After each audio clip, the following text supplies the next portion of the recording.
Hope everybody is doing well, enjoying the Memorial Day weekend and all along those lines. I actually had the pleasure yesterday actually on Saturday of going up to Mom's house up in Rocky Mount, North Carolina. She is celebrating her 82nd birthday. So her birthday was actually on Friday the 24th and all along those lines. But me, my aunt, my brother, as well as my two nephews and also some other family members went up there. It's about 10 of us and we enjoyed some good food.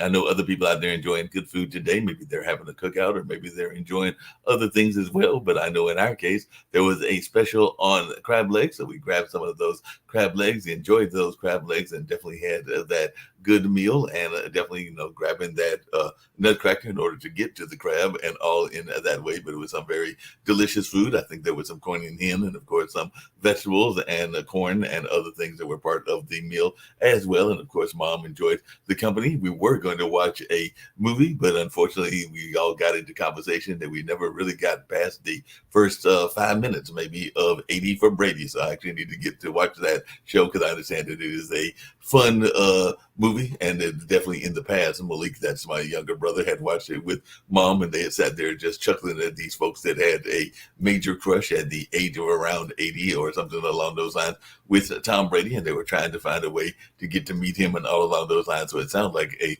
fun movie, and definitely we got into some other activities like spinners, which is a regular game, kind of like dominoes that we do on a regular visit. And of course, there was all kinds of conversation, everything from Tetris coming up in the conversation to, of course, things like politics and other things. Because yes, in our family, we don't mind talking about politics. We don't mind talking about sports. We even sometimes might have conversations around religion and other things that you're probably not supposed to talk about. But we just got one of those kind of families that doesn't mind those kind of conversations and all along those lines. So even sometimes nutrition comes up and what we can do or can't do in terms of eating better and all along those lines. And I know I've got to do better because sometimes when I need to get out and get some food with the various things that I'm involved in, whether it's event planning or whether it's this broadcast in life or whether it's other things that I am involved in, sometimes it's like, wow, I'm hungry and I don't have anything in the house to eat. Even though one thing I can't say for Mom is that she sent some thing. She said basically said, "Hey, well, go look in the cupboard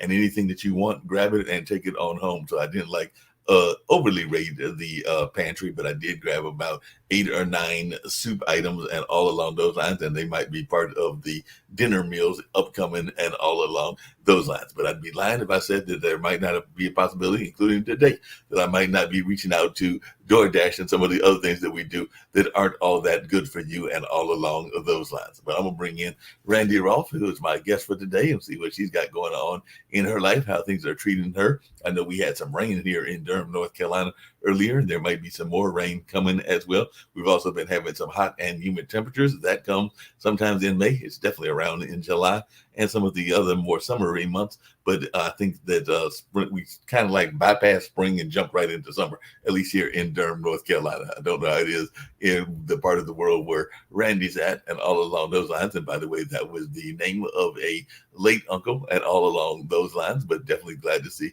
Miss Rolfe. And Randy was very much my uncle. Randy was into golf. And I just recently learned that my cousin, his daughter, or one of his daughters and everything, is now getting into golf herself. So my aunt was telling that they had a watch that was like a clever watch that would have different things that people are into. So I think for Uncle Skip, who was into fishing, it was the second hand was the fishing rod, and for the golf, it was like the swing of the golf and everything in that space. So as far as I know, even though she's been into basketball and other sports, I never remember cousin Tanya being into golf, but apparently with her own weight journey, because she's definitely lost a lot of weight and is definitely looking very slim and fit these days and everything. She is now getting into the game of golf as well. So definitely glad to have you here, Randy.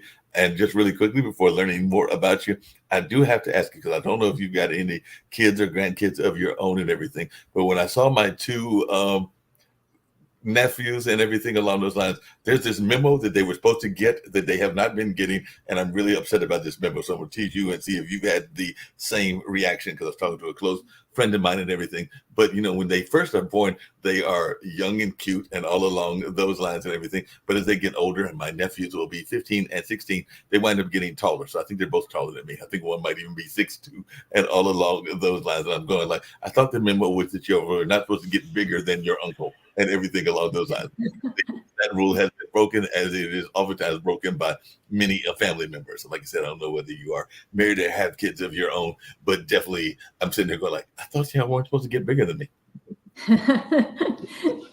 Yes, yes. My daughter's a little younger than me. I'm a little shorter. I mean, Right. a lot younger than me, shorter than me. My son is a foot taller than me, and my grandson, his son, is also taller than me and still getting taller.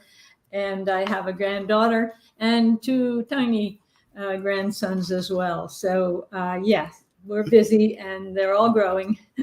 Yes, it seems like they Definitely. just grow constantly and get bigger and bigger, and all along those lines. So I'm going like, wait a minute, I thought that we could keep y'all short, and definitely shorter than us, but that's not the ways the rules work. They do that sometimes outgrow us. We were also teasing them, because I do remember when I was a youngster, at one point I have much less hair now, and it's definitely thinning, but I had like at one point the big afro type hair, and now apparently there is a new trend among certain youth, and definitely certain youth of certain ethnicities, about kind of like a frizzy kind of hair that goes up, and both of my nephews have that hair as well. So they were definitely getting teased about their hair might be entering the room before they enter the room, and I remember getting that same teasing when I was a youngster as well. Well, we have Irish heritage and we have very curly hair. And my grandson, who's now 17, he's very short here, but he wears it very curly up here, frizzy. It's adorable. Yeah. Yep, and that's kind of what my nephews were doing too. That kind of like up in the up frizzy, and definitely is a frizzy kind of style, and all along those lines. How did you first get involved in this whole space of nutrition, and all along those lines? If you want to share where you're at and where you're from, and even how you got involved in this whole space of nutrition, because I know a lot of times we are concerned, like I mentioned earlier, about nutrition, but sometimes we life gets in the way. We start ripping and running, and then sometimes as we are ripping and running, we don't pay as much attention as we should to our diet, and sometimes we are doing more concern about the convenience, for lack of a better term, of the food than actually thinking about the nutrition value. Because like I said, I know that there are a couple of restaurants that I eat out from DoorDash, some that are better than others in terms of their nutrition, but there are some that I'm going like, yeah, fried food, probably not that good for me nutrition wise and everything, but sometimes it is quick and it's what's available via DoorDash and all along those lines. But how are we doing in terms of nutrition, and how did you get involved in the nutrition space? Sure. Yes. Well, I love helping people that are trying to improve their nutrition and they've gotten into some bad habits because of short time and very busy and not having good sources and all those kinds of things. For me, I grew up in a rather privileged home, and my dad was a doctor and my mother was a sociologist, and we traveled every summer. So I had an experience of diverse cuisines from the time I was 9 on, and but we otherwise at home it was kind of a middle 20th century diet. Mom did, and dad cooked the meat, mom cooked the other stuff, and but I did have an uncle who had an organic garden and was quite famous for his organic garden. Scott Nearing, he wrote Living the Good Life and a lot of books about sustainable living and justice and all kinds of stuff.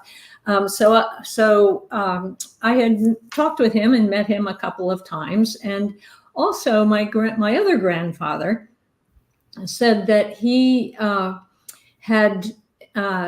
told us to peel the apples. And I was like, my dad doesn't tell me to peel the apples. And he said, oh, they're putting chemicals on the apples. Now, this is back in 1958 or so. And he was already concerned about the chemicals on the apples.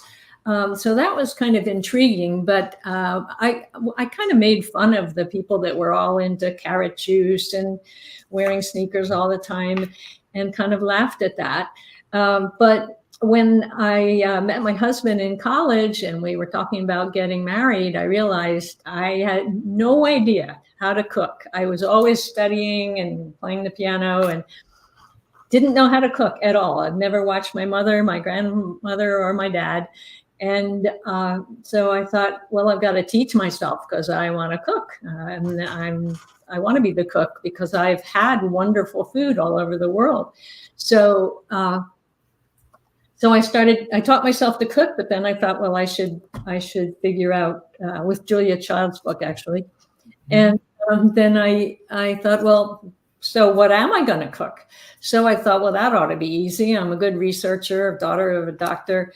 I'll just go to the library and get a good book on what it takes to keep you healthy for 100 years. Well, it wasn't so easy as I thought. There was so much confusion and misinformation and contradiction. And I was like, wait a minute. So I decided to really look into it. Meanwhile, I was in law school, and my first career was as a lawyer.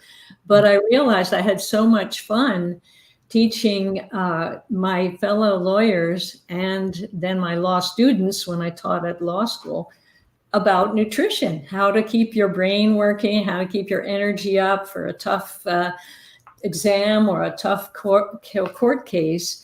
And so I learned how simple it was to actually eat real food. So that became my focus. And I was sharing every morning with my husband what I was learning from my research. And finally I said, I just want to start over. I'm going to throw out everything in our kitchen and start over with real food. Nothing else, no more white, no sugar, no clear oils, no salt, no white rice, no white flour. Just get rid of all the white. We need the color, the energy. And he said, great, because he had listened. Yay, because I help a lot of couples where one has no interest in it, and the other says, "Oh, but I want you to live forever." So that's how I got involved, and I eventually left law to write about parenting, actually, because I had a lot of parents asking me how to feed the kids and why we were doing so well with our kids. So my first couple of books were on parenting, but I always had a big portion on feeding the kids right, because then they have fewer problems, fewer allergies, fewer irritability and bad moods and poor sleep. So nutrition was the easy thing to do, and as a parent, just to keep everything healthier mentally and physically. So my most recent book is on the single ingredient diet, how to get rid of all the processed foods. Anything that has a whole long list of ingredients, just don't go there, and get one single ingredient food at a time. You can fix it any way you want at home, but just don't get all this stuff that has added fats and added sugars and added starches and added chemicals and added altered proteins. So I love teaching it, and I have a program now. Yeah, a couple of things were crossing my mind as you were speaking, and I'll get to all of these questions that were running through my head and everything. But one of them was that you mentioned that one of your relatives was into sociology, and all along those lines, I know that sociology is the study of different societies and all along that kind of way and everything. So I just wonder, just in your own growing up, because you did mention your own Irish background and all in that space, but how much does your food taste governed by some of the things that your parents were researching? Because I'm imagining that you probably got to enjoy some various cuisines, including some cuisines that might not be all that common to folks because of one of your relatives being a sociologist. So just wondering, how much did that play in your own food journey? Oh, that's a great question. I actually majored in sociology and international relations in college. And like I said, our diet was pretty much typical middle class, upper middle class American. But we did, in the summers, we learned all kinds of other things. And I did not know we were Irish until after I left the house, because my family grew up my mother grew up in Philadelphia at a time when the Irish were discriminated against. And so my grandmother tried to keep it a secret that any of us were Irish. And I didn't know it until I went to visit some Irish, some relatives in Canada. Mm. And he said that he went to Ireland every summer. And I'm like, oh, what's so special about Ireland? And he looked at me and he said, my dear, that's where our people are. Oh. And I was like, oh, because people had always told me, oh, you look so Irish, dark curly hair and white skin. And I'm like, oh, no, I'm European, because that's what my grandmother told us. So it's a funny story. So we didn't eat many potatoes when I was growing up. And, it was funny. We were trying to avoid the Irish. But I love it. And we do eat a lot of potatoes and oats and everything. But I also always encourage people to, when your ancestors have been eating a certain collection of food, that's so smart already. The culture has figured out what foods in their environment fit together and give you what you need. Otherwise, the group would have died out. They didn't feed themselves well. So I encourage people to really research their own ethnic background. I remember talking to a Armenian church, and I told the kids, ask your grandmothers what they cooked, because they've been around a long time, Armenians, and so they know how to combine the foods so that it works. But just start with real food. Avoid the chemicals and the polyunsaturated oils that have been overprocessed. But there's so much to be learned from the ethnic groups, because they weren't having bananas from Colombia and pears from China. They used the food that was local and made it all work together to keep them healthy. So that's a great question. Yeah, the ethnic diet is really important, and we're so lucky in this country that we can eat Italian one night and Irish another, and Chinese and Thai and Korean and Mongolian. But it's good to have the whole meal, not just one thing from this and one thing from the other, because they have over the thousands of years learned what works well with what.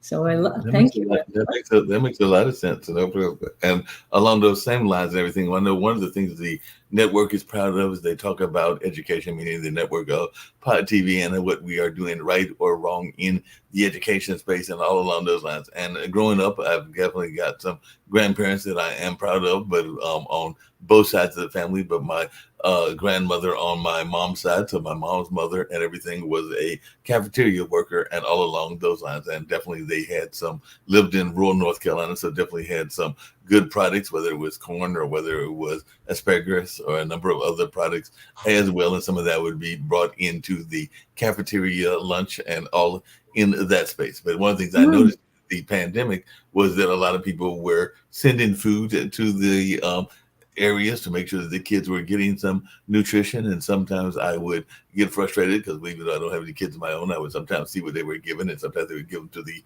adults as well. And sometimes there would be some processed items within the items that they were given. So they might give you like some apples and other things that might be good, but then there might be some processed food that wasn't all that good as well. So I just wanted your take on, do you think that our school system is doing as strong as they used to do in terms of making sure that the nutrition value is being put into the food that our school kids are getting, whether that's in high school or in college? Because I know even back in my day in the late 70s and all along those lines, there was that whole notion of making sure that you had the different food elements, whether that was fruits and vegetables and even some of the dairy products and other things. And I think that through the course of time, we've learned that some of those things weren't as needed as much as we thought as they were needed as well. But I just wanted your take on how we are doing in terms of making sure that our young people are getting proper nutrition.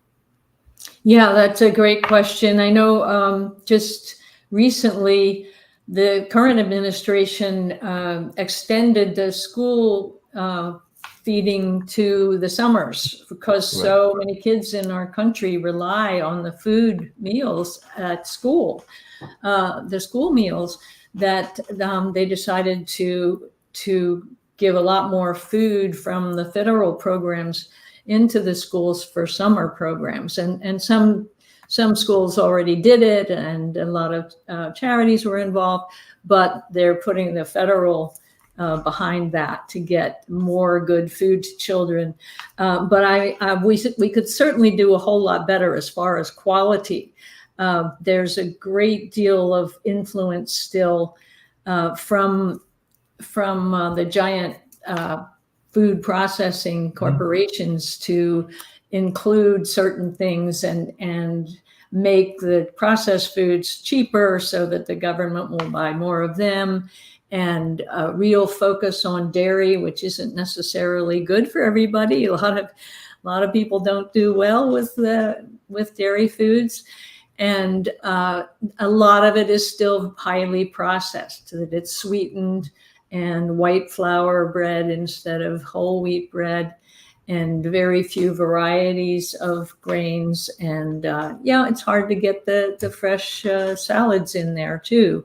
And then the schools complain, well, the kids don't eat it. They like the hot dogs and the macaroni. But I keep telling people that if kids are hungry, they will eat whatever is there. So if you keep putting out the processed foods, they'll eat it. But if you just keep putting out good food, they will eventually eat it because they're hungry. So we could do a whole lot better in schools. And I know some colleges have tried hard to have their own gardens and teach people about gardening and what a real vegetable looks like that's freshly picked. It tastes great. It's really green, that kind of thing. Just trying to teach people more about where food comes from and what it actually looks like, what it should taste like, and how much processing you don't really need to make it edible. So great Is it, question. is it part of the processed food that is part of the problem, even with our academic environment and everything? Because I know that I could stand to get out and do some more exercise and definitely do better diet and all along those lines, and could stand to lose a few pounds of myself as well. But I do know that one of the stereotypes that exists, particularly for you lady folks, but it exists for men as well, is the notion of the freshman 15 or the freshman 20, where people are coming into a new environment, and sometimes the school options may be a little bit too tempting, and like you said, they may be a little bit processed. And of course, you're under a new stress when you're going into the academic world. So I don't care whether it's like a university that you're associated with, Villanova, or actually y'all are a rival of my alma mater, which is Marquette, and all along those lines. So I don't care whether it's Marquette or Villanova, or even the schools down here like UNC and Duke and North Carolina Central University and the other ones as well. What is your thoughts around this notion that maybe even our college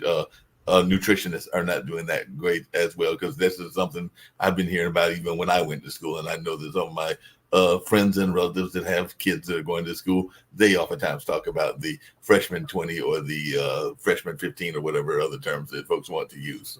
Sure, yes, and they complain about having to pay for food that doesn't seem so good, and the kids go out to the food trucks instead. Anyhow, it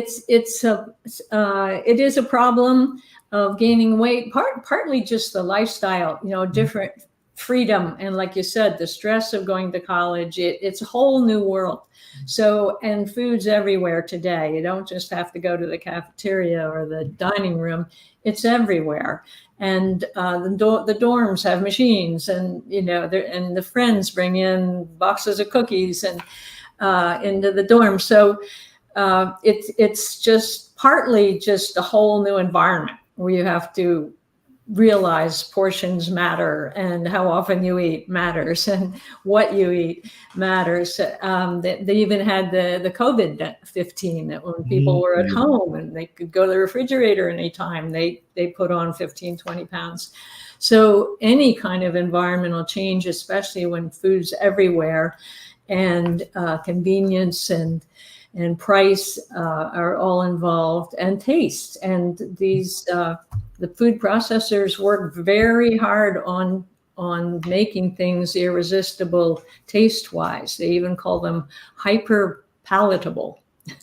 They're working on making their foods hyper palatable. So they've studied what stimulates the taste buds and it chemically, and they just put that in the food. It's not a food, it's just a chemical, but it makes you want the next one, the next chip or the next cookie or the next bite of artificial ice cream, whatever it is.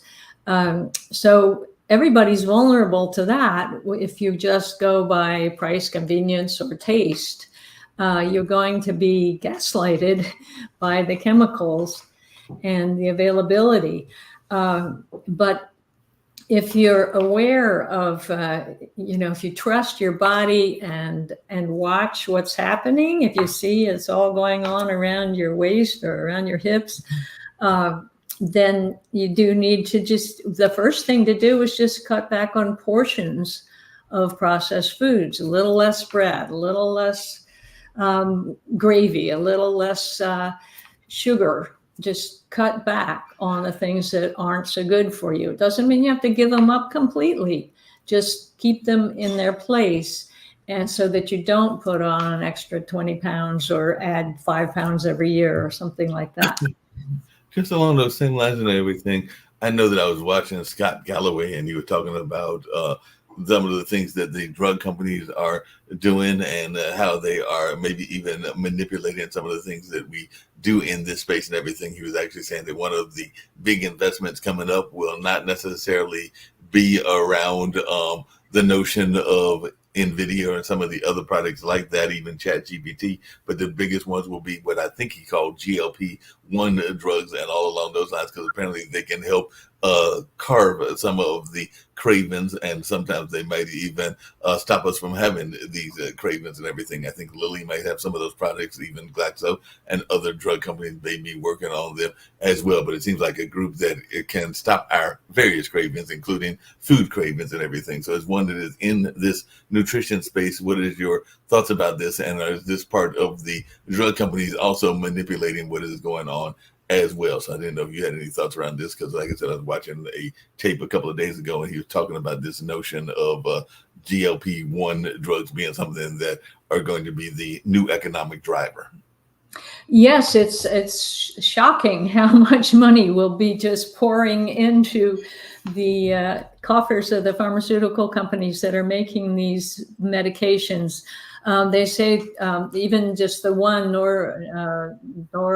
Nordisk, I think is their name. They said they're getting 25,000 new people on these drugs a week, and most of them cost about $1,000 a month. So that is a lot of money coming out in a month.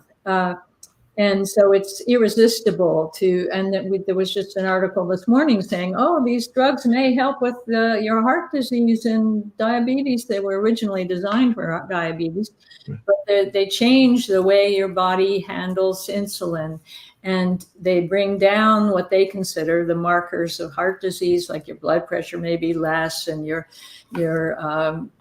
A1C might be less.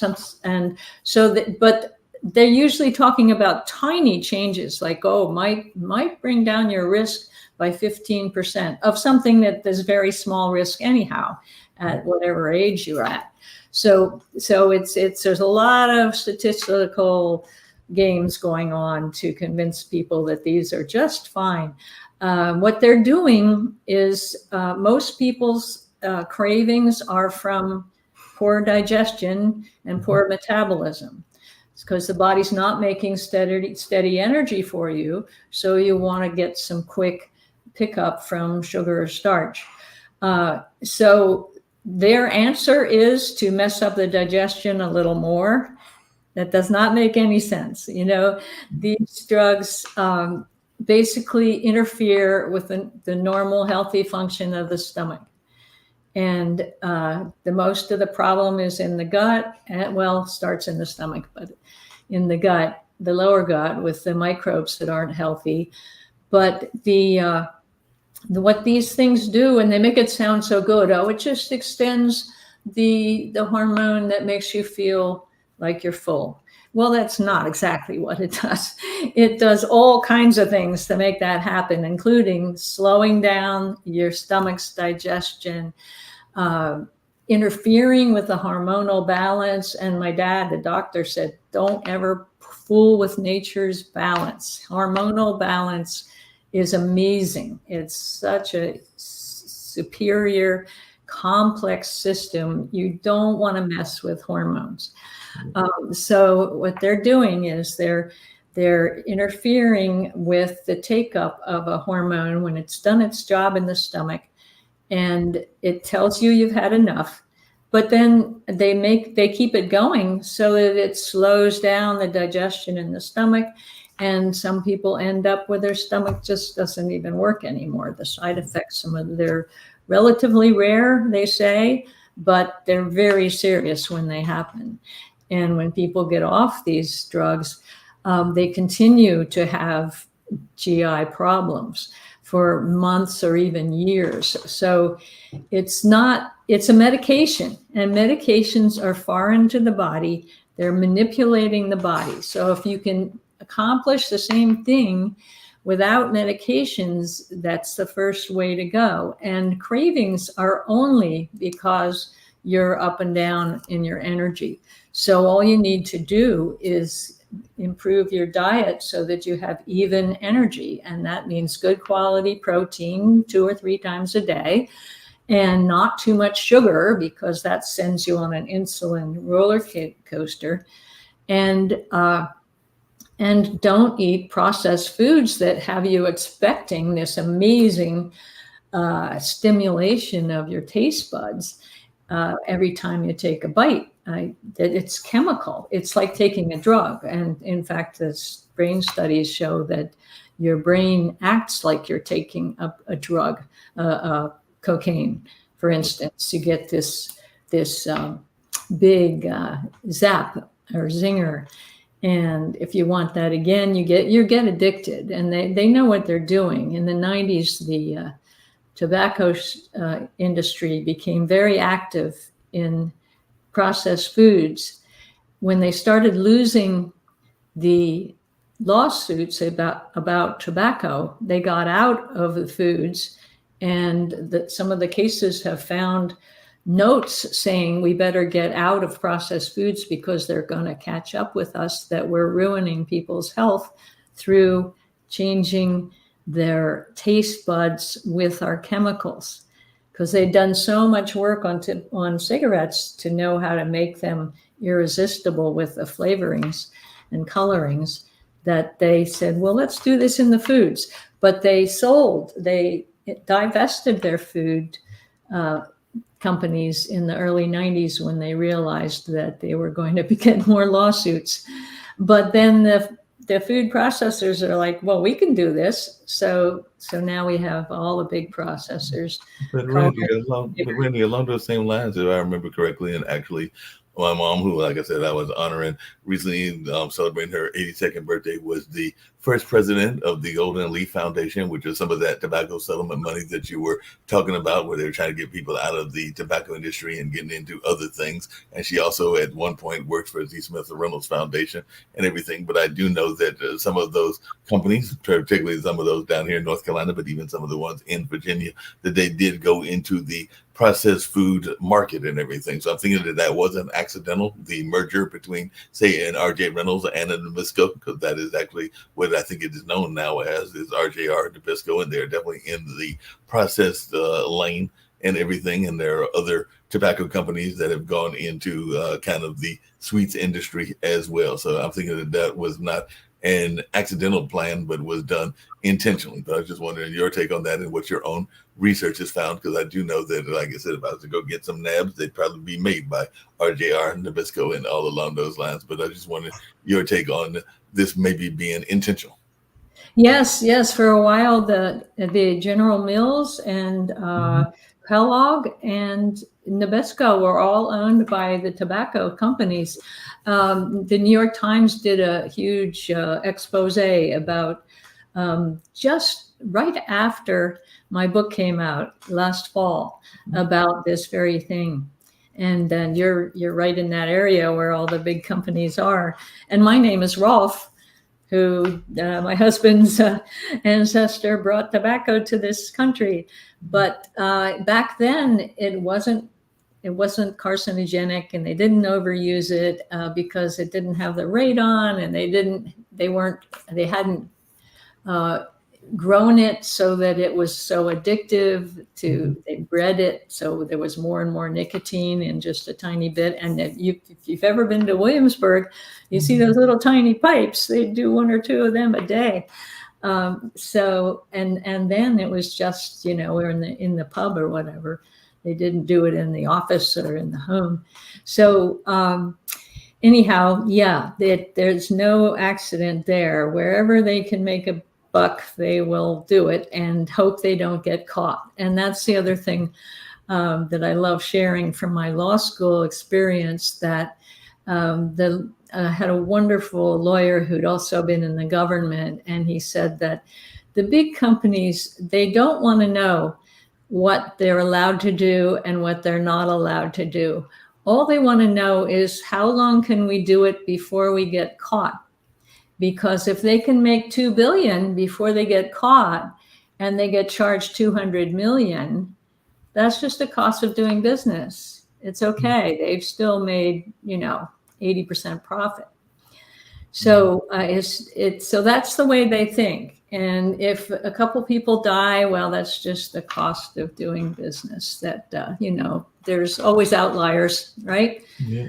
That's what they would argue and everything. And one of the other things that I know, you mentioned it earlier with the COVID-15, but I know that there are a number of other pandemics as well. One of our shows is called Where's the Love? And they talk about the pandemic. And I agree with them that it is a pandemic of bullying and all along those lines. But one of the other pandemics that we oftentimes hear about, and I've seen even in your own information sheet and everything, is this pandemic of obesity. And like I said, I know I could stand to lose some pounds, but apparently back in the 1980, which is the first year that I went to college and everything, only 48% of American adults were overweight or obese, but now it looks like it's about 74%, with 42% being those that are obese. And it's apparently 50% of American adults now have one or more chronic diseases related to diet, and apparently 58% of the calories eaten by American adults are from ultra processed foods, which we've been kind of talking about in this session and everything, and 67% by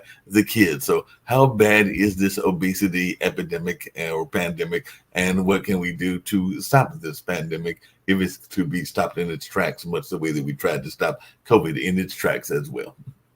Yeah, that's definitely the biggest question on the health horizon. And that's why these new drugs for obesity are getting so popular, but they've made it into a medical issue.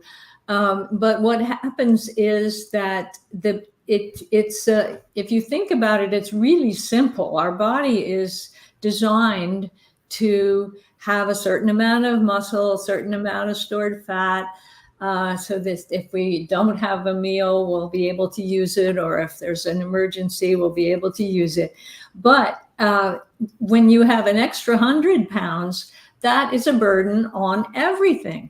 There's no way to say, oh, I'm still healthy and I have an extra 100 pounds, because your body is aging extra fast because all your organs are overworked.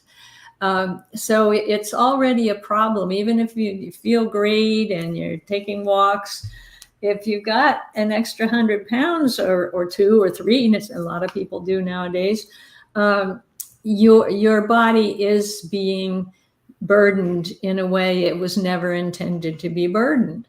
So this idea that, oh, well, you can be healthy. The standards of health are relatively easy to match. When they say you're obese, it has to be pretty seriously overweight. A moderate weight is considered, for someone my size, 5'3", 5'4" is up to 140 pounds. And for a man who's 5'9" or 5'10", up to 68, 179 pounds. So it's not that hard to stay in that range. I'm certainly less than that, and a lot of people are. But so it's not that hard not to be considered unhealthy weight. But the problem is the processed foods, because and it all started in the late 60s when the sugar industry convinced people that it was fats that were making them fat, and that it was fats that were causing heart disease, when it's actually sugar. And they knew that in the 70s, that it's sugar that is killing us with heart disease as well as diabetes. It's the cause of both. But the sugar companies, like the tobacco companies who decided it was radon in our basements, not in the tobacco, the sugar companies did the same thing. It's the fats. And they paid a scientist to go and prove it, and there's lots of books now on the diabolical nonsense he put forth, but it's not fats. Fats are incredibly satisfying. It's very hard if you're only eating fats to get fat, because they're so satisfying. You're like, oh, enough. And so when you say fats, but gram for gram, there are twice as many calories in a gram of fat as there are in sugar. But it's so satisfying that you're going to eat less calories if you're eating fats instead of carbohydrates. So it's the carbohydrates and the extra processing and chemicals that are seducing us and gaslighting us that are making us fat. Now, when we are eating the typical diet that you just said, the 58% highly processed, ultra processed foods, then our whole metabolism shifts. And that's what they call the metabolic syndrome. Your blood pressure goes up because the cells are resistant to insulin. They don't want any more sugar, so they resist the insulin. So the insulin goes up, or the pancreas stops producing it, or both. And then the blood pressure goes up because it's got to get that sugar out of the blood. The body protects the blood very carefully. It'll affect the brain if there's too much or too little glucose, as we know. When a diabetic goes comatose, you get them to the hospital or they die. So the blood protects how much glucose is in the blood. And when it goes up, when you have a bunch of cookies or a soda or a sweetened coffee, then the blood pressure goes up because it's trying to get the sugar out of the blood into the cells, and the cells are resisting. They've got their insulin resistance. So everything is messed up. And so what do you do? What does the body do? It's like, put it in let the liver change it into fat, put it into the fat. So then you're sitting there, well, where's my energy? Oh, my hips are bigger, but I'm still hungry. So it creates this metabolic syndrome, and the only way to change it is to get to real food, to stop eating the refined foods because they're just too easy to swallow. The sugar and the white flour products, they're too easy. You can eat way too many before you even know that you're full. So you have to break through that metabolic syndrome. And the problem we have as a nation is there's no vested interest in making people healthy. It's just not there. The people in charge of making what we call food, or food-like products, are not interested in health. they get most of their input from the chemical companies that are also producing the medications that take care of us when we're sick. So there's no one who's really looking for health. And even the governments are so corrupted by the powers of the lobbyists and the revolving door among the leadership of the corporations and the agencies that even our government that says, well, yeah, we want everybody to be healthy. Well, of course they do, but it's not going to happen because the agencies are too much under the control of those lobbyists and looking for their golden parachute when they leave government service. So it's up to us, is what it boils down to. We have to be educated. People like me have to educate people that their bodies are not meant to break down when they're 40. They can live healthy with a clear mind till they're 90 if they just give the body what it needs. That makes a lot of sense. We've got a medicine show as well, and I was just wondering, it's called Medicine and Science, and I know that they sometimes even talk about the drawbacks within the medicine and all along those lines. But how much, because even where I'm based at, which is here in Durham, North Carolina, there is a one of our slogans is City of Medicine, and there are definitely companies like those pharmaceutical companies, but also hospitals, some that are for profit and some that are private, and definitely there are some of the ones that are public as well, and everything in that space. But in your mind, as one that's been doing a lot of this research and everything, how complacent are the hospitals and the medical establishment in some of this fight as well? Yes, it's very disturbing because when I was practicing law at one of the big Philadelphia law firms, I was involved in a case where the doctors wanted to prevent their hospital from going to profit because and this was right during that time when so many of the hospitals went from nonprofit to profit.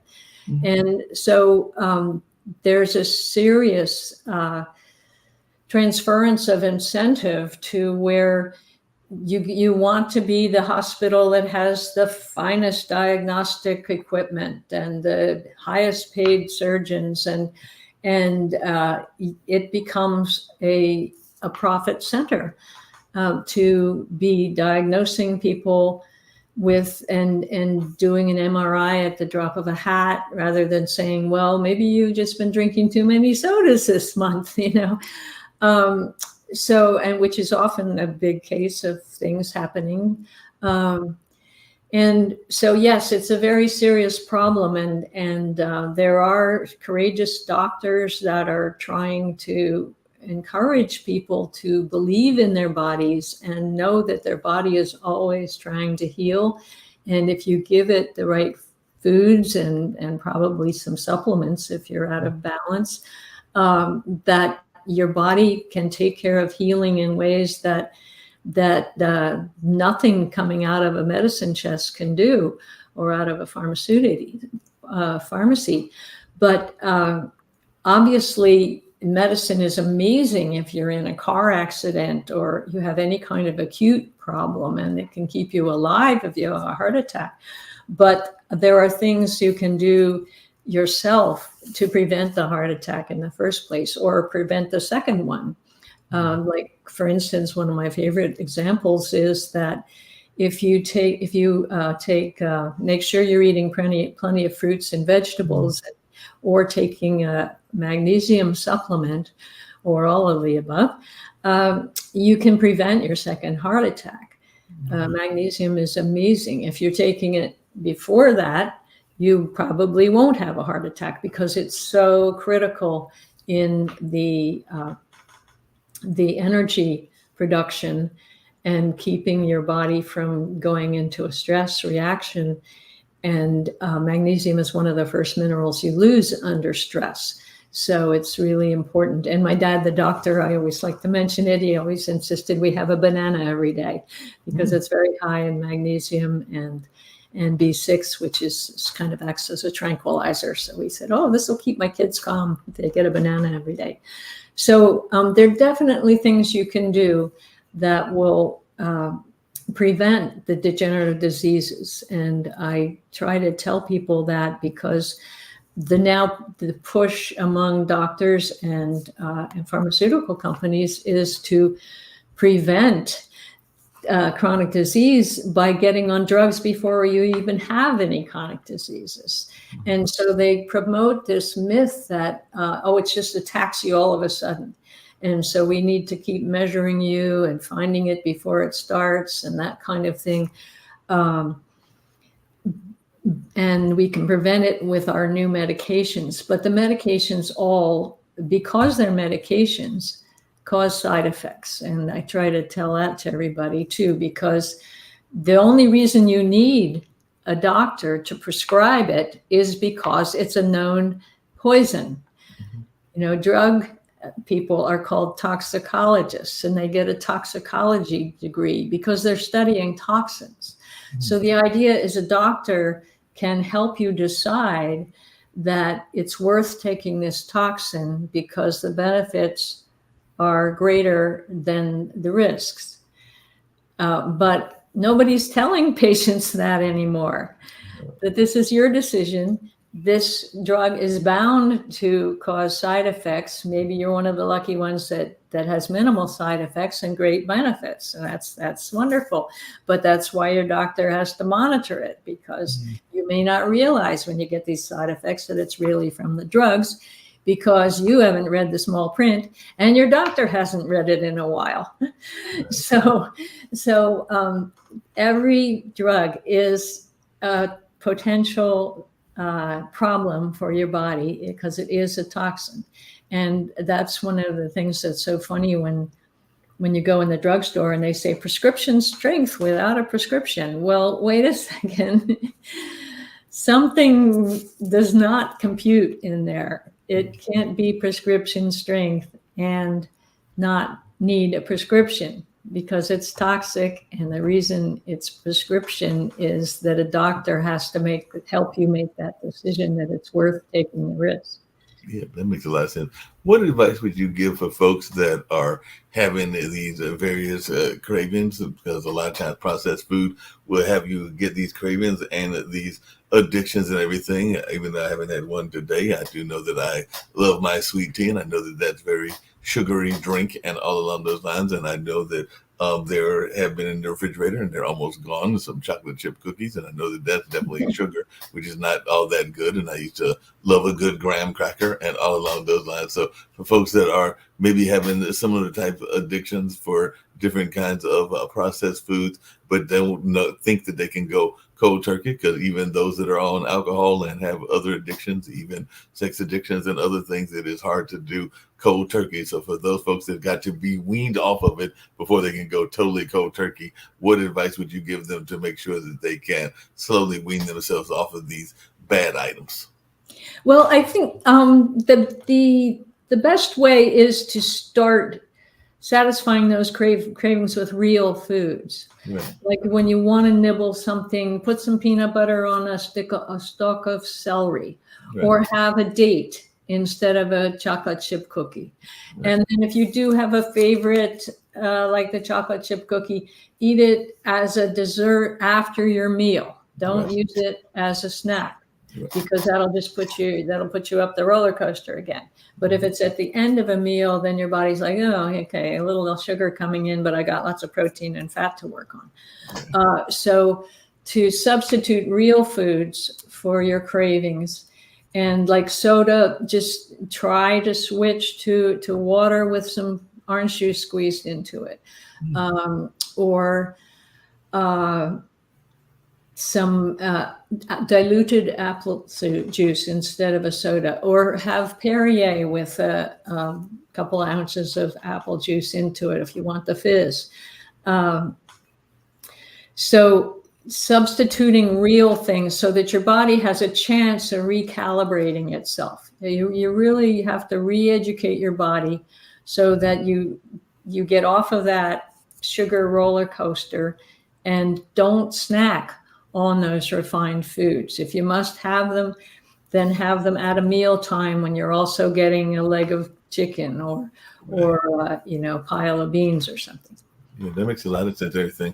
What do you say to those folks? Because I was actually having a conversation with one of my coworkers here on Uppod TV, and they were trying to remember, and I was even trying to share it with my family members, but the name is not coming to me and everything. But there have been a number of documentaries that might get you to totally change your mind about even eating certain foods, and once you find out how the foods are manufactured. And I know that Barbara Smith, who's one of our co-host, was talking about a recent Netflix documentary that has totally got her on the vegan train because of what she saw and the way that the food was prepared and all along those lines. And I can't think of the name of the documentary. I want to say Poison might be part of the title or something like that, but I know it's a recent documentary. But I know a lot of other folks will see that documentary will definitely impact them very quickly, but then they'll go back to their old habits and all along those lines. Like some of these documentaries may automatically have a impact and maybe get people to change their lives and everything. But the other complaint that I hear about healthy living is that sometimes, and I do sometimes get my produce box, and I have definitely attended Whole Foods and some of the other restaurants and grocery stores that are known for being healthy, but sometimes they are nicknamed whole paychecks because sometimes they can be more expensive than some of the more mainstream ones. So what is your advice for those folks that want to live healthier, but then they look at some of the healthier living costs and are going like, well, that's a little bit more expensive than I want to spend, and all along those lines? Yeah, I just got that question again recently. What I like to say is that if you don't buy a whole lot of the processed snacks and beverages, then you save an awful lot of money, and your organic stuff may be at 10-15% more expensive, but not always today, because like in Whole Foods recently, the farmed salmon was more expensive than the wild caught salmon, because they're convincing people, well, farmed is safer for the environment. But the farmed salmon it has to be colored, because it's not eating what salmon usually eat, and so it's not naturally colored. And it's fed antibiotics because it's fed all kinds of awful stuff instead of what it's supposed to be eating in the wild. And so some of the farming operations are more costly than the real foods. So the other thing that is even more important as far as price is it's been decades since either my husband or I bought anything from the drugstore except maybe toilet paper, but no kinds of drugs or remedies. We don't need them because we're always healthy. And same for my kids, that they just don't need over-the-counter drugs. So for lots of people, that is a major piece of their budget. They have Contac on hand and aspirin on hand and all these other things that I don't even know the names of. But I know people are taking them. Sleep medications, wake up medications, energy drinks. So you save all of that. That can all go towards your quality of food.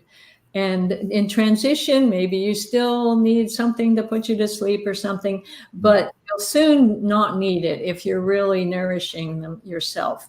So price is an argument. And I've had people say, oh, well, yeah, there are food deserts where in poverty areas where they just don't have quality. They don't have produce.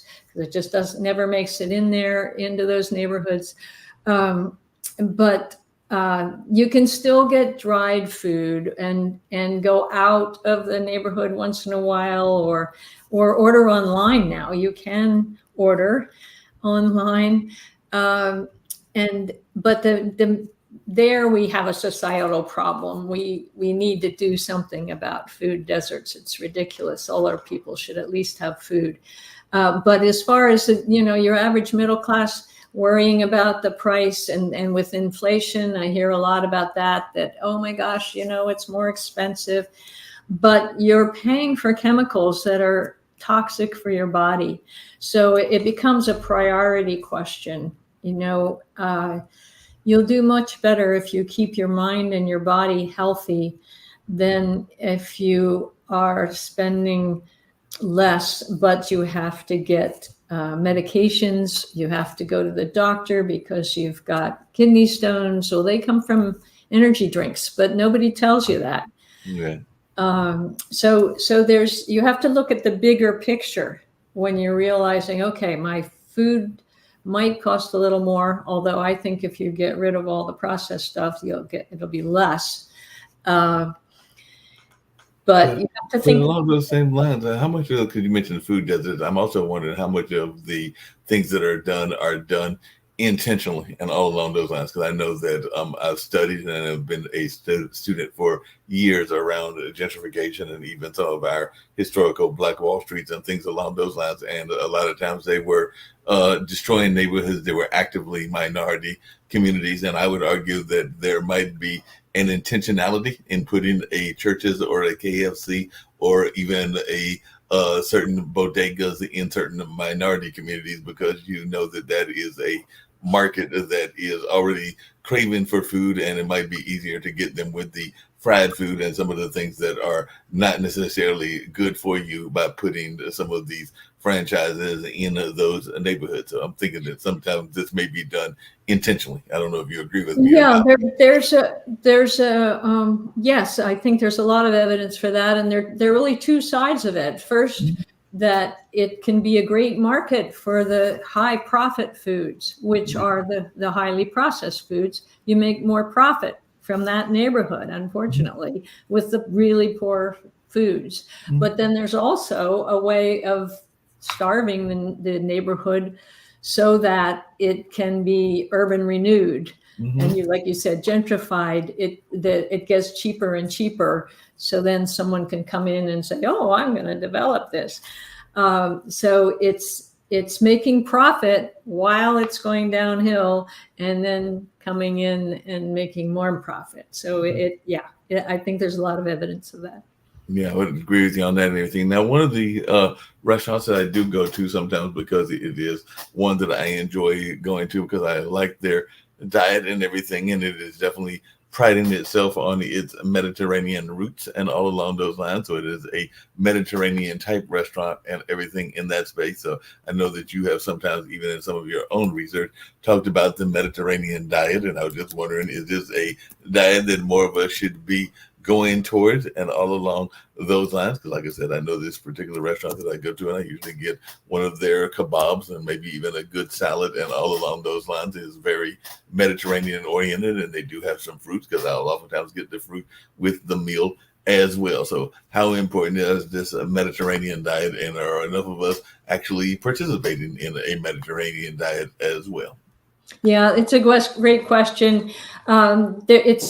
It can get very controversial because that the idea of the Mediterranean diet goes all the way back to some of those tests that said, oh, it should be plant based, and it's the fat, not the sugar.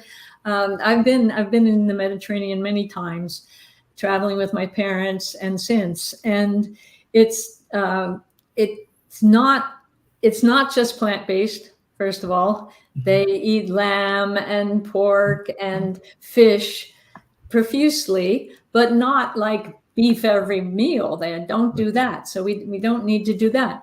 But the Mediterranean diet also, they eat lots of butter, olive oil, cheese, very much so, and fatty fish. And so it's not like they avoid fats either. The real secret to the success of a Mediterranean diet, like Greek food, I could live on that forever, is lots of fresh vegetables. They often ferment and pickle vegetables when it's out of season. Lots of fish and whole milk products, the yogurt and the butter and the cheese. It's always whole, but it's local. It doesn't have a lot of additives. There's very little chemicals in a traditional Mediterranean diet because it's local foods. It doesn't need to be preserved unless you want to ferment it or pickle it or dry it, cook it. So the main thing about it is that it's whole real foods. That's when it works. It's whole real foods. So when most restaurants that claim to be Mediterranean, they tend to give you what you expect, in a Mediterranean spread, a little, what's it called, souvlaki, Right. combination of beef and lamb, um, and lots of antipasta kinds of things, and then wonderful cheeses that are locally made. And yes, you're going to do very well on that kind of diet. But if it's all of a sudden saying, oh, this is plant-based, it must be Mediterranean, then, you've gotten off the rails. Yeah, got off the rails and everything. I know that sometimes a lot of people have been concerned, and it's something that I know even friends of mine have dealt with as well. How much of a problem have we run into in terms of nutrition with the whole notion of lactose intolerance and everything in that space? Because I do have some friends of mine that are lactose intolerant, and ironically, even though I don't have any currently, I have had pets in the past, and there used to be this notion that one of the popular pets, that being cats, were supposed to love milk. And now recently studies have shown that a lot of cats are actually lactose intolerant, just like a lot of humans are lactose intolerant. So they'd rather have a glass of water to lap on versus the milk that some of the humans want to give them because of the stereotypes. I was just wondering, is part of this the change in our diets that has made us more lactose intolerant, and is it impacting our friendly companions as well, whether that's a cat or a dog or whatever other pets that people may be having as well? So I'm wondering, is part of this rise, because it does seem to me that I hear more people talking about their lactose intolerance than I used to, but maybe that's just because I'm paying closer attention. Yes. Well, I have a whole chapter in my book, The Single Ingredient Diet, about milk. The main thing is that milk it's one of the most highly processed foods around.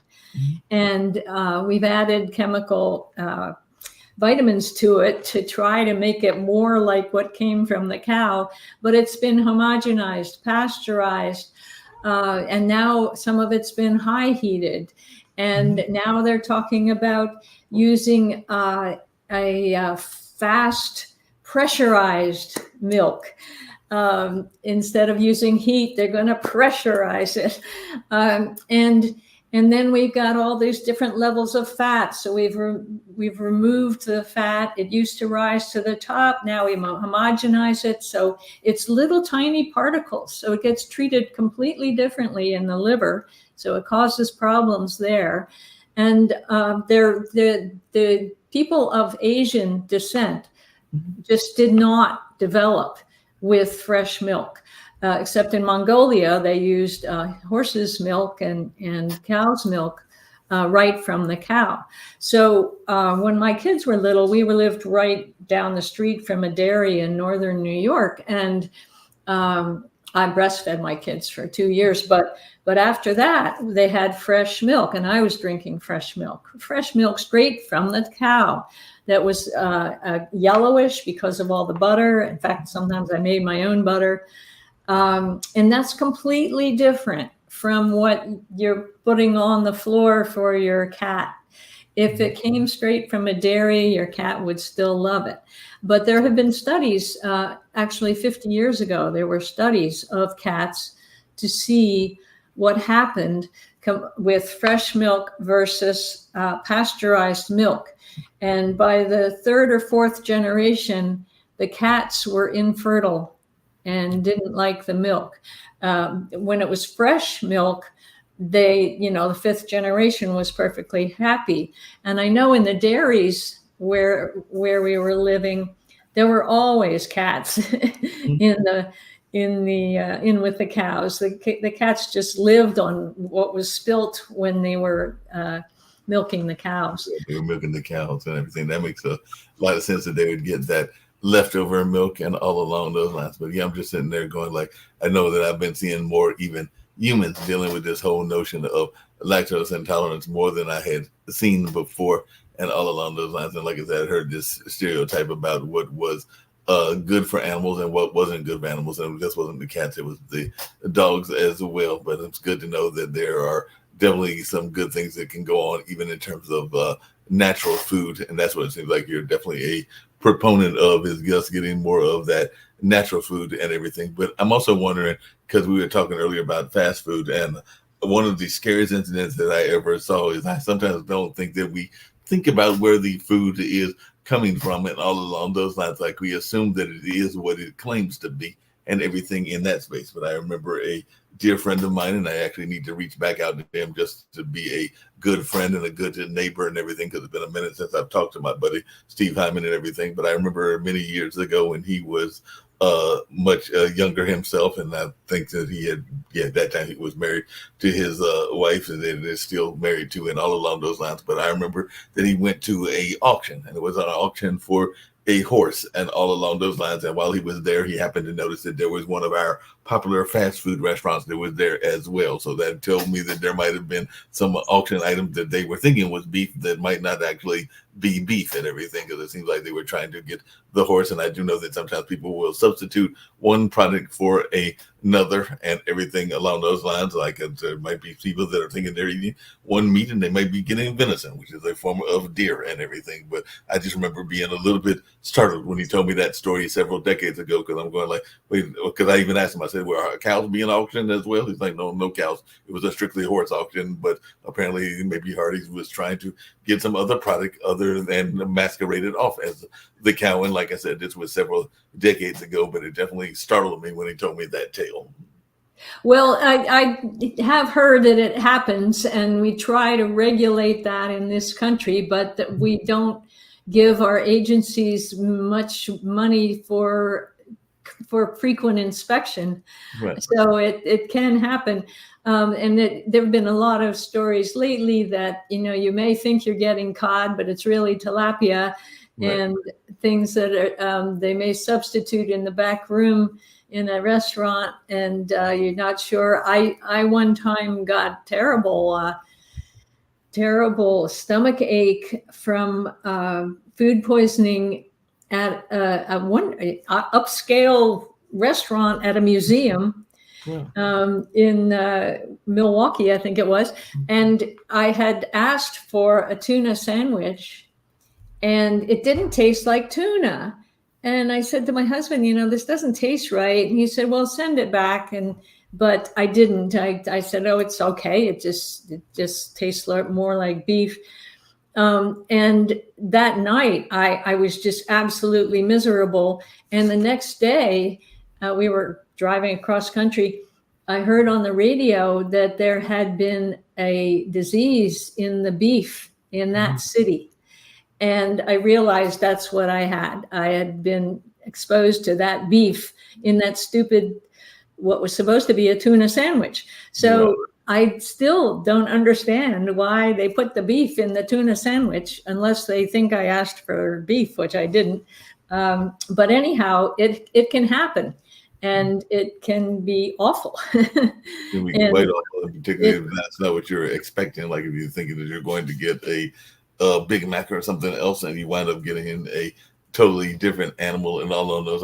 I noticed that in one of your things that you had sent me and everything, you mentioned a fairy tale or a story that I definitely have enjoyed, whether it was the African American version or the other version, which is The Wiz. So whether it was The Wizard of Oz or The Wiz, that starred definitely some amazing stars as well. But you were saying that we could learn some lessons from those characters, whether it's Scarecrow or whether it's the lion or a number of others. So I was just wondering if you could share with our audience what you meant by that story and everything. Because when I heard that, I have to ask Randy about this, because apparently we can learn something from The Wizard of Oz and the characters that we all know and love from that particular story and everything. So I was curious as to what are these lessons that we can learn from this particular story that many of us know.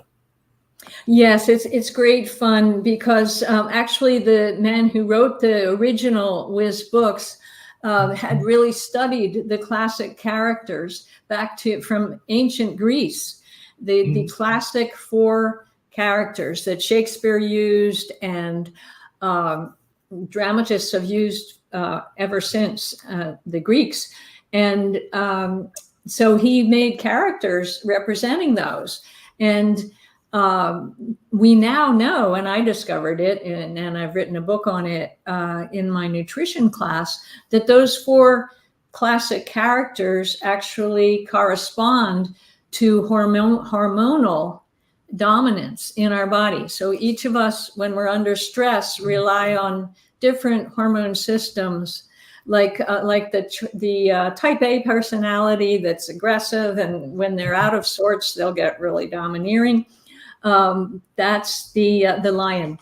They want courage, and they're dependent on the adrenal glands, and they're gung ho, but then they usually collapse quite early in the evening. They're tired, they're worn out because they've had their adrenaline flowing all day. Then Dorothy is the phlegmatic type.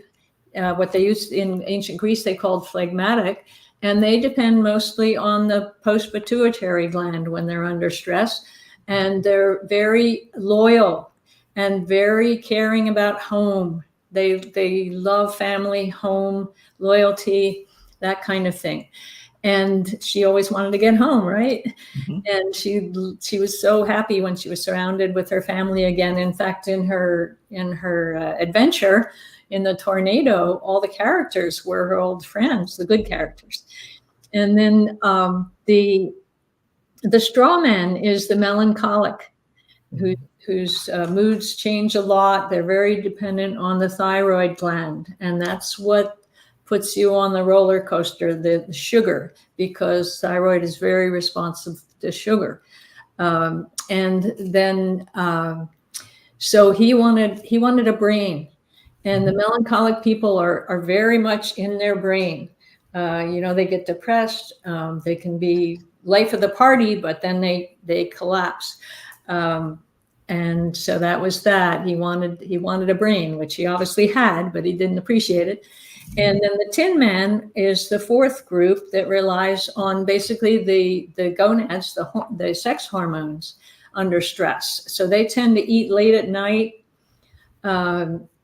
Kind of the aphrodisiac pattern, and they're all about passion, the heart, and he wanted a heart. But the sex glands are interested mostly in fats and like cream cheese and I didn't say the Dorothy people can get hooked on milk and fruit, but the romantic people get hooked on like cheesecake and potato chips and ice cream, creamy, crispy things. And then the straw man, they, like I said, with the thyroid, they like the sugar. They'll go for the caffeine, which is a stimulus to the thyroid. So caffeine and sugar, chocolate, all that group of things, they're most addicted to that. So it's a fascinating thing. You can kind of say, well, which of those four is more attuned to you? Which one do you resonate with the most? And you can learn so much about yourself with that. And then you can look at other friends and your family and see who is what. Because in any group, like the Beatles or the four women in Sex and the City, or any group of four, if it's successful, you will have each of those people represented. And that doesn't mean that they're actually playing up to their character. So that's the problem. It might not be their actual character. Yeah, but I have to go back and watch that movie.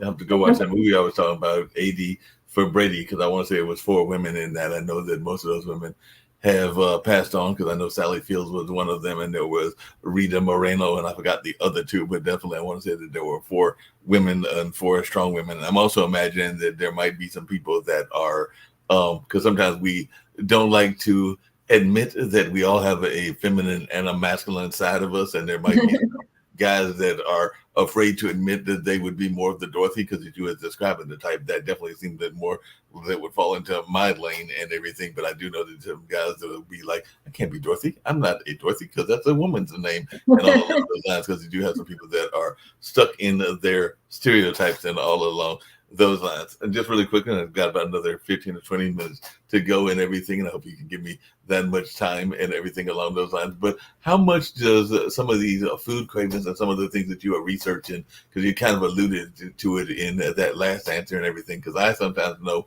that even though I'm in that single space and have been all my life in now in my early 60s, that sometimes we wind up using food as a substitute if there's not things going right in the relationships, whether you're in a relationship or not in a relationship. And we all know that sometimes people even maybe even head to the refrigerator after their sexual encounters and all along those lines. So and sometimes even use it as an aphrodisiac to get to the sexual encounter. So how important is food and the nutrition in terms of our overall wellness and our overall kind of life balance? Yeah, that is a great question because the food affects our moods. Our brain is an organ just like any other, and how we feel can be very much affected by our diet. And aphrodisiacs do actually work. They stimulate the sex hormones, the ones that are traditional, and sugar does make us more life of the party, or wine, or things that have carbohydrates in them. And the advertising industry actually plays on that to encourage us to satisfy our emotions with food. Mm-hmm. So they'll show some guy in a bar frustrated by his date just left, so he has a beer, right? Mm-hmm. Or a guy's sitting high on a construction site and he pulls out a soda or a box of cookies or a sugary candy bar because he wants a big break, and this is his big break. Instead of maybe reading some poetry or singing a song with his friend, he's going to eat sugar. So it's really encouraged by the culture and the advertising. And then you read about it, it's discouraged, don't eat out of emotional need. So the main thing there is, again, to eat real food and try to keep your energy even, because if your brain's getting steady energy, you're not going to have as exaggerated emotional responses. You will be able to think. You'll be able to say, okay, that was something nasty he said, but I don't have to take it personally. Or, gee, that was really fun, but I don't have to celebrate it with a big bowl of ice cream. Right.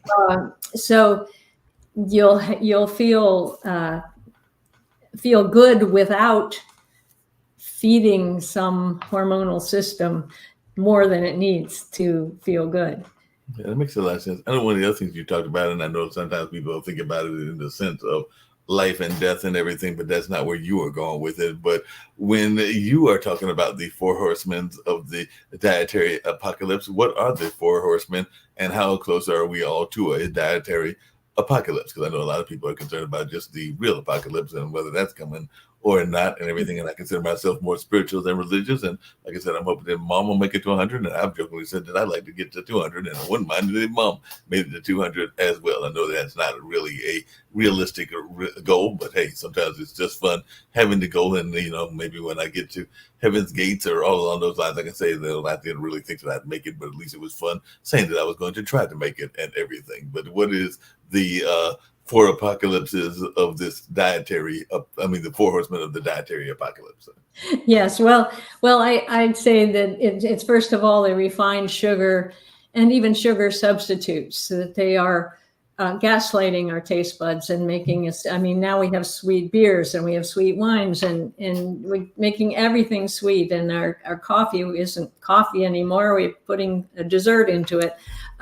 So it's really gaslighting us into thinking that we need to eat every 2 hours and we're always thinking about food. That is not the normal way.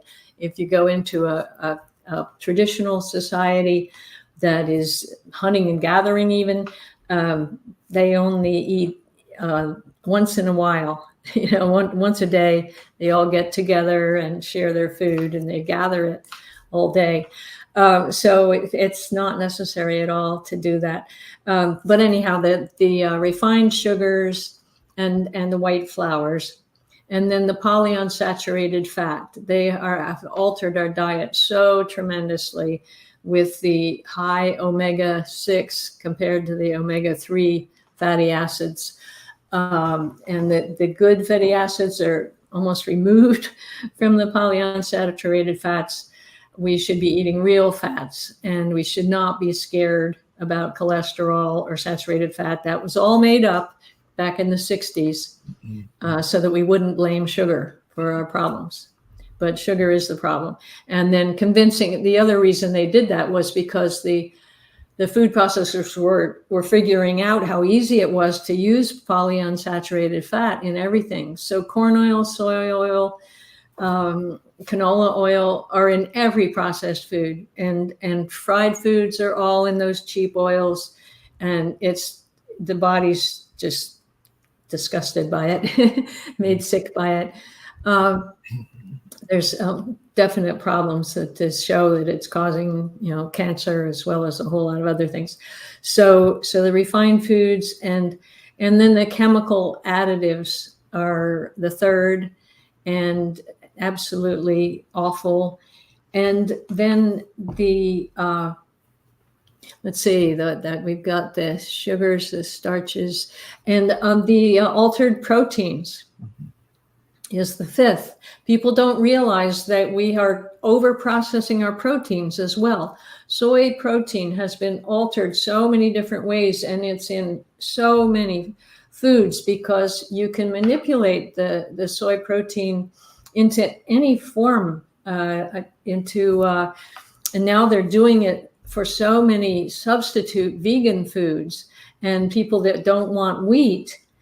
They're making all kinds of things out of soy and avoiding gluten and wheat and any kind of meat. So the pastas, the breads, the buns, they're all processed. They can change the consistency with soy and the oils.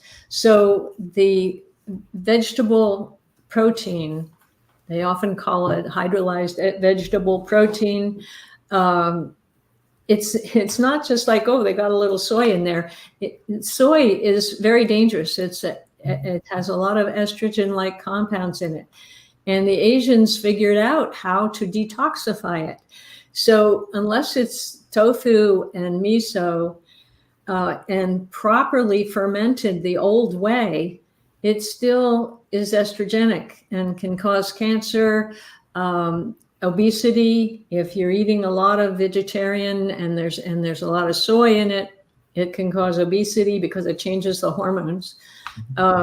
So those are the four. It's the carbohydrates, the refined carbohydrates, sugars and white starches, and then the polyunsaturated oils and the altered proteins and all the chemicals. So those are the four. You just want to avoid them completely. Yeah, definitely. Like you want to avoid those and everything.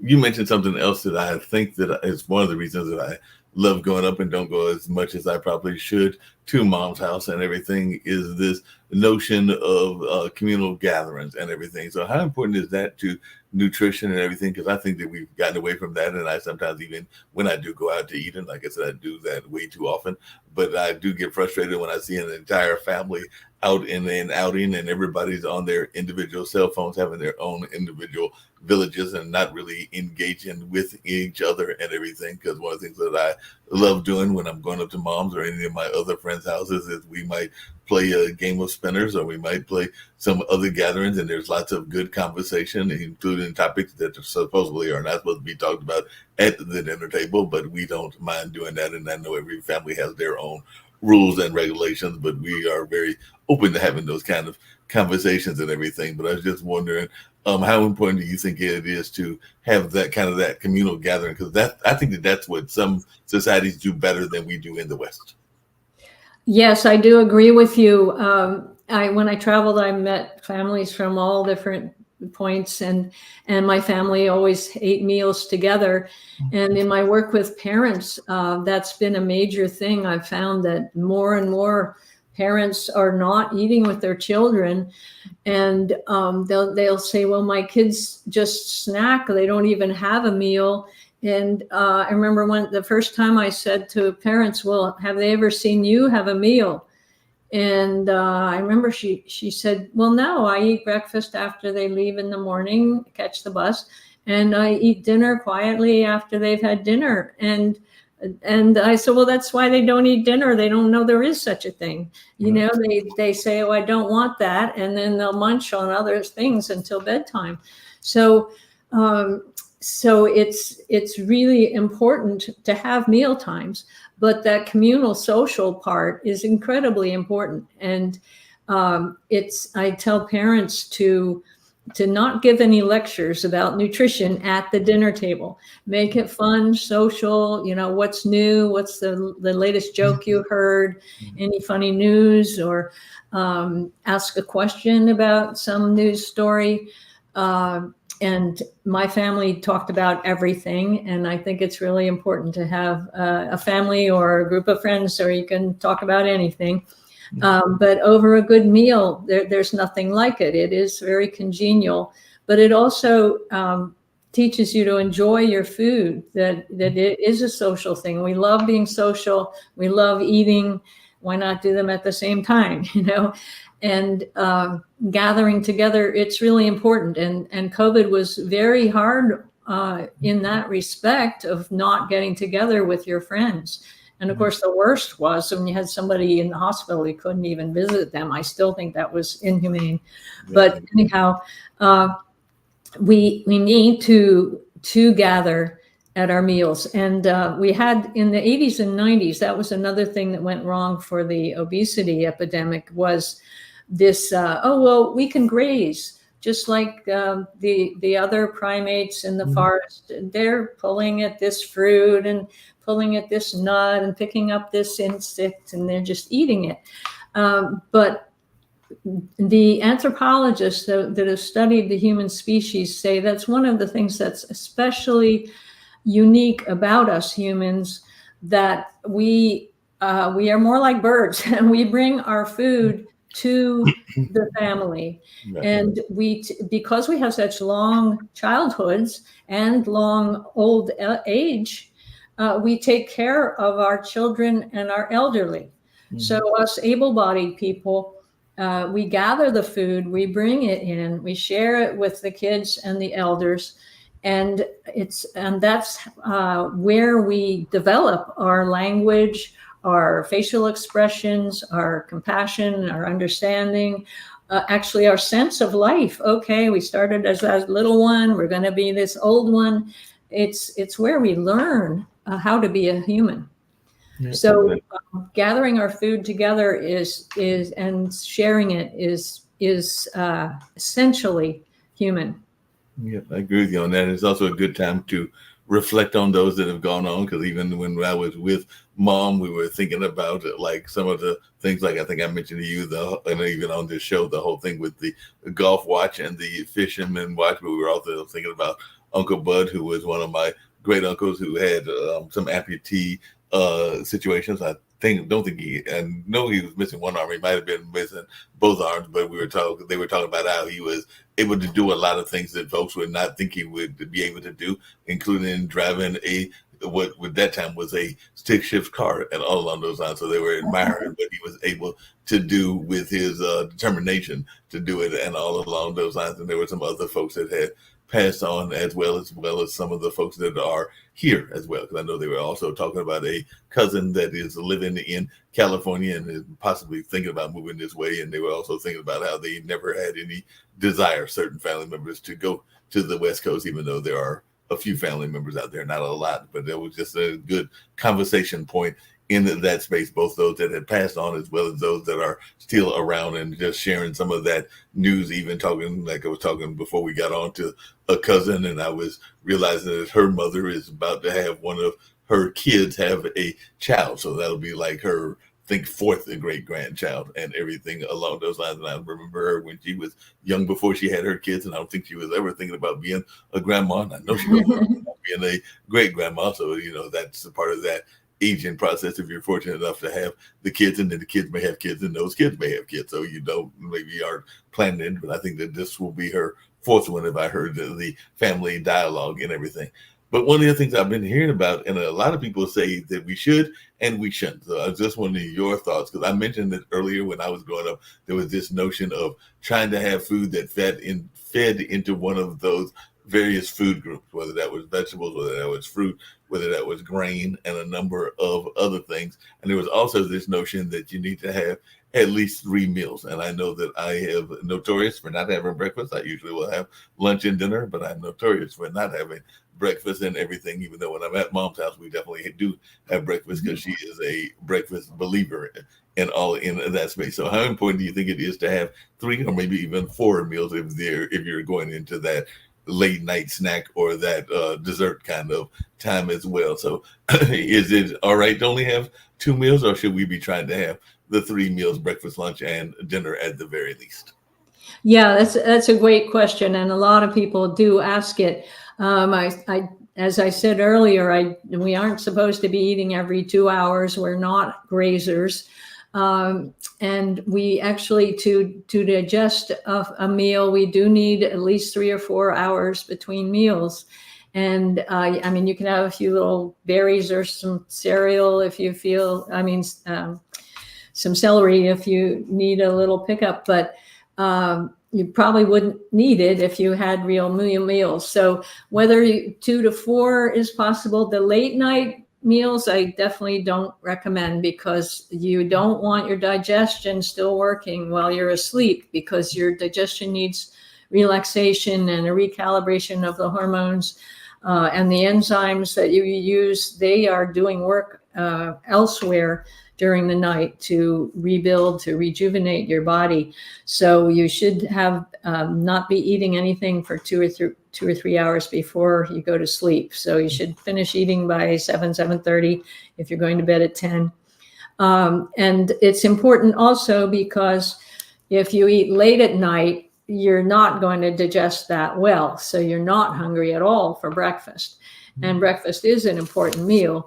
But you can break your fast anytime. But the idea is not to eat a whole lot of sugar or stimulants first thing, because some people say, oh, I don't have breakfast, but you find out they have 2 cups of coffee or they have a donut or something, and then they have a big brunch later.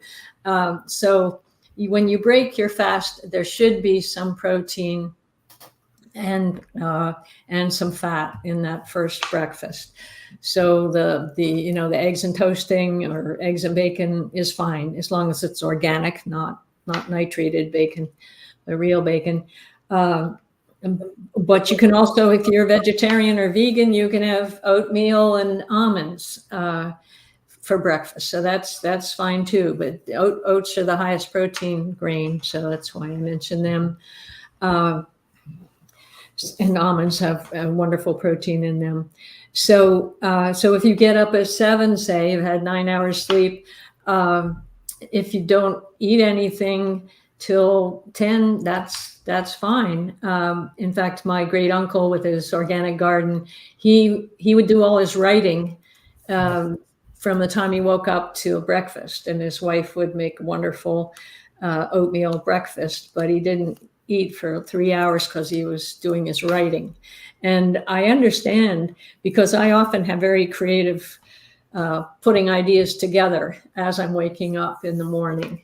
And so I can really see going and just spending a couple hours writing stuff down. I have done that occasionally. But we usually eat within 90 minutes of waking up. I love breakfast, so we have a nice breakfast. But then we only have we have a very small lunch, maybe a green drink or a piece of cheese, and then we have dinner. So you really want to see what works for you. So if you're doing fine on 2 and you don't feel big snack attacks, that's fine. And if they talk about intermittent eating, which just means stop the snacks and don't wake up in the middle of the night and eat. But they try to make rules about it that, oh, it's got to be only 9 hours of eating. Well, I think that's ridiculous. We aren't robots. We don't have to go by the numbers. We aren't ruled by numbers. They're just helpful for demographics and business. But we really don't need them, unless you're counting fish when you're fishing or something. But as far as how we live and how we eat, it's not about the numbers. And so many people are trying to measure whether they got enough hours of REM sleep, or have they taken enough steps, or have they had enough calories. You're being less human by doing that. You're not listening to your body. And being less human and everything, if we eliminate it, because you kind of alluded to it very earlier on in the conversation, but I would think that if you eliminated thoughts around food, and you eliminated thoughts around sexuality, then there would probably be a whole lot less thoughts. Because I'm thinking that the average human is probably spending anywhere from about 70 to 80% of their life with those two thought patterns and everything. And I do know that a lot of times we get into these addictive habits and all along those lines. So do you think that I'm far off base? Because I know a lot of times if you talk to people, they are usually, and maybe you can add sports, because a lot of people are very much into their sports and political discourse as well. But I think that if you added those as maybe some outliers, that is probably the majority of the thoughts that people are going through, because they're thinking about what are they going to have, what are they going to do when they sleep, and maybe their sexuality. And then there might be some thoughts around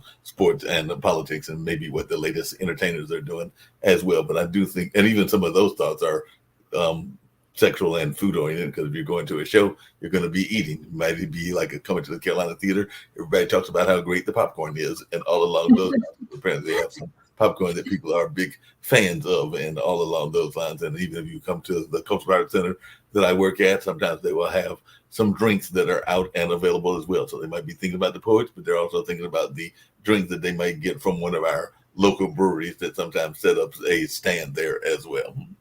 Yes, no, I think those are very normal, very human, and very life. It's about life. Those are what we do in life. Is we socialize, we play with each other. Sports are playing, and when you just do the numbers, it loses. I mean, there's a whole lot more to watching and enjoying sports than the numbers, and it gives you something to talk about if you know some of the numbers, and I get that. But it's you don't want to be dependent on the numbers. Just realizing that the numbers are distracting from knowing whether you really feel good about your diet, and are you really hungry. There are very few people that know what hunger really feels like, unless they are, economically disadvantaged. And so it's when we delegate to a machine to tell us what's true about us that I draw the line. I mean, it's fine to think about, I've already thought about, we're having some friends for dinner. I know what I'm going to cook. Right. And I think about how many people are there, how much do I need, and that kind of thing. But I see it as a creative process. It's the numbers are very incidental to it. And same with, how many times a week do you have sex? Well, that's not the point. Are you enjoying each other? Right. And how many games did you see? Well, you might have missed some, but that's okay. You still love it. So and how many meals do you have? The best thing is to have a routine that works for you. You don't want to have, one big meal a day on the weekend and then 6 little ones during the week. Your body is going to be totally confused. So you want to have a routine that works for you, and figure it out using whole foods, because your body is lying to you if you're relying too much on the processed foods. Yeah, that makes a lot of sense and everything. Just really quickly, and this is the last couple of questions that I ask usually most of my guests in general and everything. But how do you deal with that work-life balance? You mentioned a couple of times having that husband and the kids and now grandkids and everything, and all of these various things that you're doing. I'm imagining that the work-life balance has to be a challenge, and I was just wondering, what do you do to maintain that work-life balance? Yeah, the describing that issue is it already forms a certain expectation, a problem to solve. Where in my own life, I've never seen it as a problem to solve. Um, I remember when I was writing my first book, my son was in first grade and my daughter was sitting in the floor in front of me. And every couple hours, I when she kind of looked like she was getting a little bored, I'd go down and sit and play with her and talk with her. And I actually mentioned one of her remarks in the book. But it's called "You Can Postpone Anything But Love," which is my philosophy. So if you're expressing love, if you're not sure what to do, think, what's the most loving thing for me to do right now? And sometimes it's tough love, but it always is a good guide. So I think of doing what I feel is the appropriate thing to do. And I found a routine that works for me. So I don't really feel a conflict. We have a long morning, we have a long evening, we do a lot of talks, we talk to our kids. And when we had kids, it was a lot busier. And most of the time, at least one of us was working at home, and we actually homeschooled our kids for most of the years. And so there was always somebody at home and in charge of their studies at any particular time. And we found from them that they only really needed 3 hours a day of the reading, writing, arithmetic type stuff. Right. And the rest of the time, we encouraged them to learn, to go explore. And I remember my son read a 400-page book about putting cars together. And I thought, well, what difference does that make what it's about if he's reading 400-page books? So, and my daughter was reading stuff about anthropology and earth science. So it's really about feeling your own way. What makes it a really good day for you? And again, having a routine that works for you and not feeling a constant conflict. And I know women who work out of the home, and men too, they're like thinking like, oh, my baby wasn't feeling good this morning, I shouldn't have left them. And when they're at home, they're like, oh my gosh, I didn't get that project finished. And I've been there. I know what that feels like. But trust yourself that it will work out. Just do what feels right at the time. Yeah, trusting yourself is very important in everything. The other thing that I've talked about on this show, and I'd love to hear your thoughts about this really quickly, is how do you deal with that inner critic? Because I know that sometimes, whether it's the imposter syndrome, because it's also known by that name, and I'm thinking that even when you were writing your book, there might have been times that you went through that yourself, so you're going like, nobody really wants to read this book, nobody's going to listen to this book, nobody's going to pay attention, and all along those lines. So what advice did you get, whether it was from your husband or other people that are in your inner circle, that got you to get out of that inner critic? Because I know even in my own life, there have been relationships that I have talked myself out of, and there have been jobs that I've talked myself out of because I was too busy having that inner conversation. And by the time I got around to talking myself into it, the dating opportunity had left, or the job opportunity had left as well. So I just wondered, how have you dealt with that inner critic, and what advice were you either given or would you give to others? Yeah, that's a great question. And I think anybody that has a sense that they have a gift to give, that they want to share, has that. Like, wait a minute, I don't have the degrees, or I don't have the experience, or I don't have the smarts, or something like that. I think we all feel that at some point. And the way I've overcome it is, first of all, with any kind of thing like that, is just to accept it. Like, okay, that's my thinking. All right, so I'm sabotaging myself. And then you usually, if you can step back from it a little bit, then you can say, well, but wait a minute, I have this passion. I don't have a passion for no reason, that I want to share this. It must be worthwhile to somebody. And just keep giving it until I find the people that want to listen. And so I think the idea is to realize that it is self-sabotage. It's because you're afraid of being as great as you are. I had a wonderful friend long ago. He's passed, but he said that when you're really close to your goal, the devil pops up. Right. And he said that things get really tough when you're really close. So, and Paul Simon has a song about that. You know, the closer you get to it, the more it slips away. So just realize that that is your own inner critic, and sometimes you just have to walk over critics. Yeah. And the people that really succeed, just walk over them or around them. Don't listen to them. And if you have people that are really hanging around you all the time that are saying, well, who do you think you are? Try to limit your time exposure to them. Yeah, that makes a lot of sense.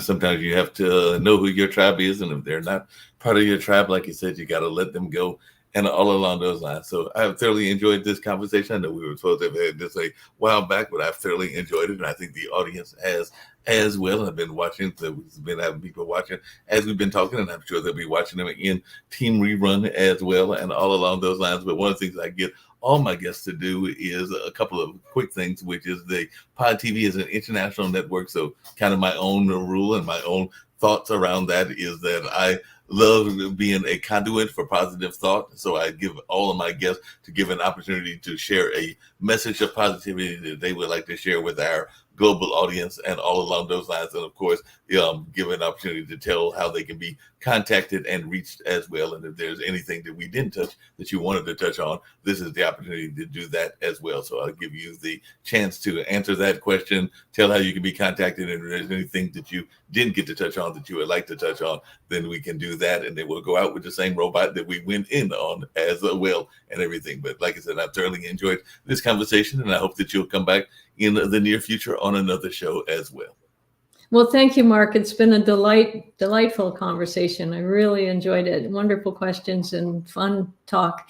And you offered so much too. Well, I'll just go back to, you can postpone anything but love. When you're in a situation, just what's the loving thing here? And when you can step back and just say, okay, what can I do coming from love? And if someone's been nasty, just say, wow, you're having a bad day. Don't engage. Just, it's true. And especially with parenting, and that's when it came to me that I was leaving a job, and I was so excited spending more time with my kids. And I said, well, you can postpone anything but love, because they'll be 20 very soon and I won't have as much time with them. So now's the time. So you can postpone anything but love. And my website is randyrolfe.com. So everything's on there, RANDY, ROLFE. So you can find everything there. And I also am on Facebook. I have a number of pages on Facebook. I do regular videos on Vibrant Health Through Natural Living page on Facebook. And I have a group called SingleIngredientDiet.com that's all about my book, my newest one. But all my parenting books are on Amazon. All my books are on Amazon. You can also get them through my website, randyrolfe.com. Sounds good, and we'll try to add them because we have a bookstore that's part of Pod TV as well. And I know that a lot of the guests, I tried to direct them to their Amazon accounts and everything along those lines. So I'll definitely be trying to add that so that folks can learn about your books through the bookstore and everything along those lines, because that's something that we have that's attached to our website and all, but it is attached to Amazon and in that space. So hopefully there will be some people watching and we'll get some revenue for you from them learning about it through the Pod TV bookstore and all along those lines, because I know a lot of our past guests, both on this show as well as the online dinner party, and others have been on there. And I love that attitude about positivity as well, because that's actually something that my friend Barbara H. Smith talks about, which is that a lot of times if they're versus getting caught up in the negativity and trying to like spread more negativity and everything along those lines, just think about it in a positive light and don't even deal with the negativity is kind of how she goes in that space, because a lot of times we can drown ourselves in negativity and it can actually cause negativity to come back on us, is kind of what she was saying. And I agree with her in that space, that if there are people that are being negative towards you or that you are experiencing negativity, either get them out of your circle, but don't try to fight negativity with negativity, because it doesn't end well. Right. It can just escalate. Well, thank you so much, Ed. That's wonderful.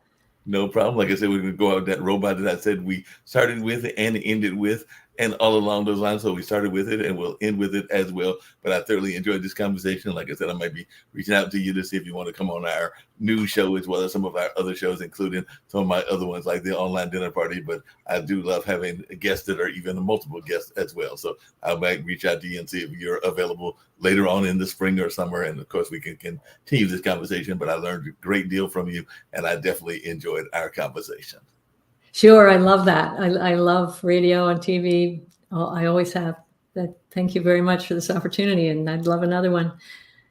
Sounds good. So right now we're going to head on out.